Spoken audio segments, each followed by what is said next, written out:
এই আয়ুৰ্বেদিকত জড়িত নোহোৱাৰ আগত কিবা বেমাৰ আছিল নেকি? কি বেমাৰ আছিল?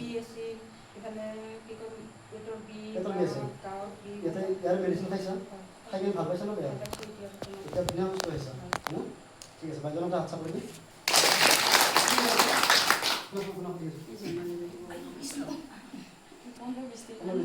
আৰু আয়ুৰ্বেদিকত জড়িত নোহোৱাৰ আপোনাৰ কি বেমাৰ আছিল? তাৰ আগত মোৰ প্ৰেছাৰটো হাই আছিলে, এতিয়া বৰ্তমান ঠিকে কৈছোঁ। ঠিক আছে, কমিছে আৰু এতিয়া আপুনি ইহঁতক কি ক'ব? এইটো বস্তু ভাল হ'ব নে বেয়া হ'ব না? এইটো বস্তু খাব লাগে না? সকলোৱে খাব লাগে, আমিতো কমেই দিছোঁ যে বুলি কিছুমানৰ টকা পইচাৰ কথা আছে। খাব লাগে না? লাগে। অঁ লাগে, ঠিক আছে। 15 দিন হৈছে। আগতে জড়িত নোহোৱাৰ কি বেমাৰ আছে? মোৰ বি আছিলে। বি আছিলে। এতিয়া বিটো ভাল পাইছে নহয়? ভাল পাইছোঁ। কোনটো ঔষধ খাইছিলে? অৰ্থ পাৱাৰ?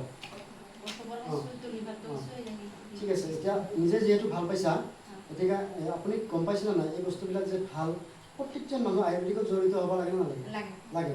গতিকে এইটোৱে মেছেজ দিব বিচৰা। ঠিক আছে,